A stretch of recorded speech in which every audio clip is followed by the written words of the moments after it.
नमस्कार। सब राम भक्तों को राम राम।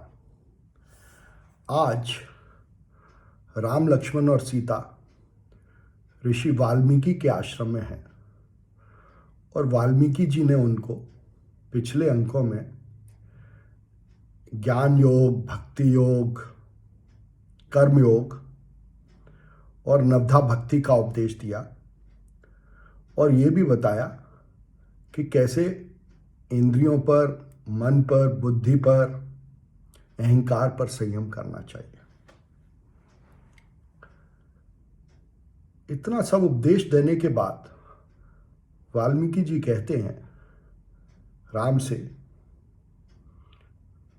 कहे मुनि सुनहु भानुकुल नायक, आश्रम कहूँ समय सुखदायक।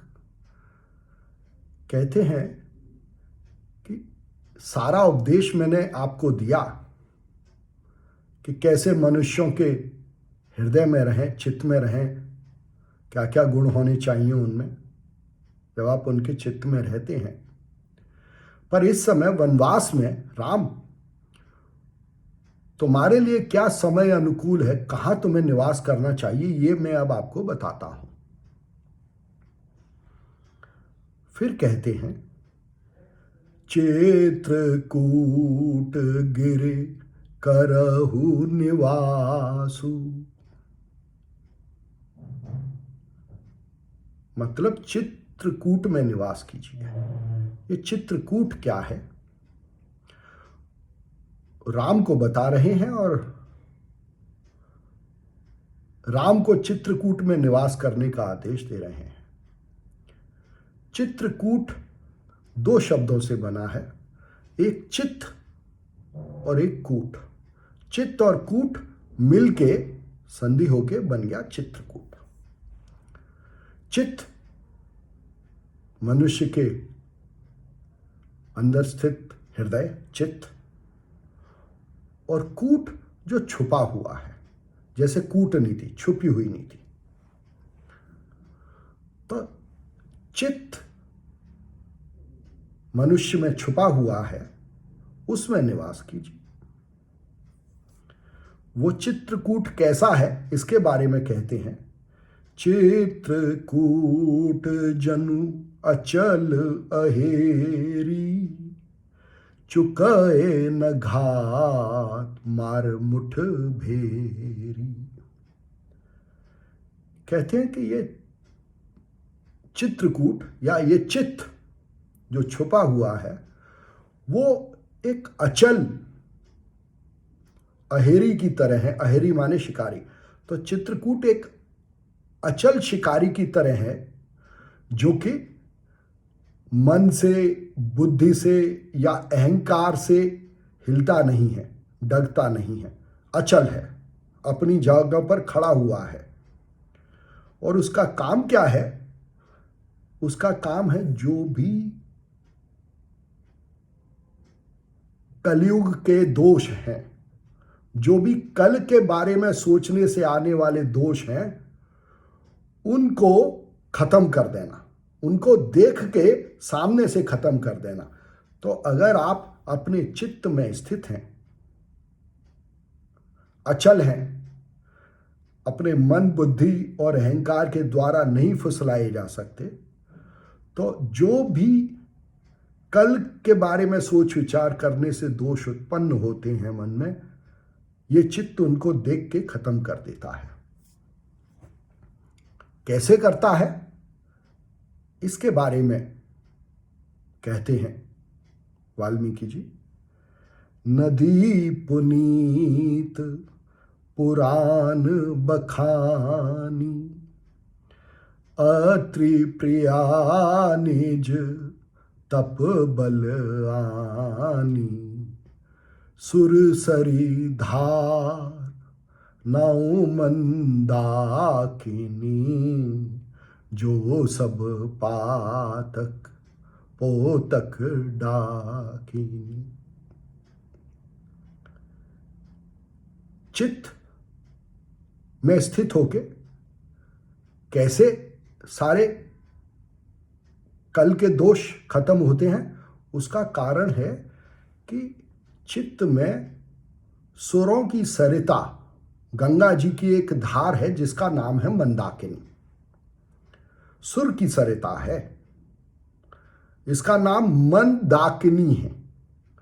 और मन डाकिनी इसका नाम इसलिए है कि ये जो मन में जो भी दोष उत्पन्न होते हैं कल के बारे में सोच विचार करने के कारण, उन सब को ये नष्ट कर देती है, एक डाकिनी की तरह। डाकिनी मतलब डाकू से डाकिनी बना, तो डाकिनी मतलब मन के सारे दोषों को डाका डाल के खत्म कर देना। ये मंदाकिनी का काम है, जो कि सुरों की सरिता है, मतलब वाणी का वो अंग जो कि मन में उत्पन्न दोषों को खत्म कर दे। अब ये वाणी का जो अंग जो मंदाकिनी कहलाता है, उसके बारे में एक और चीज कही वाल्मीकि जी ने कि अत्रि प्रिया अपने निज तपबल से इसको चित्त में लेके आई हैं। ये अत्रि प्रिया कौन है? अत्रि प्रिया ऋषि अत्रि की पत्नी है जिनका नाम है अनुसुईया। अनुसुईया का क्या मतलब है, पहले देखते हैं। असूया, असूया शब्द का मतलब है जो दूसरों में दोष देखे, तो दोष दृष्टि को असूया कहते हैं। और अनुसुईया इसका विपरीत, जो दूसरों में दोष न देखे, दूसरों में अच्छी बातें देखे, दूसरों में गुण देखे। तो अनुसुईया जी जो नदी लाई हैं वो अपने स्वभाव के अनुसार लाई हैं, जो कि दूसरों में गुण देखती है, दोष नहीं देखती है। सुरों की वो सरिता या वाणी का वो अंग जो दूसरों में दोष देखने की बजाय दूसरों में गुण देखे, दूसरों में अच्छाइयां देखे, मन में उत्पन्न पापों को खत्म कर देता है। यही मतलब है मंदाकिनी का चित्रकूट में बहने से। फिर आगे कहते हैं तुलसीदास जी, अत्रि आदि मुनिबर बहु बसहि, करहि जोग जप तप तन कसहि। कहते हैं कि चित्रकूट में मंदाकिनी जहां बहती है वहां पर अत्रि आदि मुनिबर रहते हैं, और इस मंदाकिनी की धार होने के कारण ही वो अपना जोग जप तप आसानी से कर पाते हैं, और उसी की वजह से वो सफल होते हैं। ये मंदाकिनी और चित्रकूट का प्रभाव है, और ये मनुष्य शरीर के अंदर है, चित्त में स्थित है। और आप इसको तब पा सकते हैं जब आप वाणी की उस धारा को पकड़ें जो दूसरों में दोष न देखे, दूसरों के गुण देखे।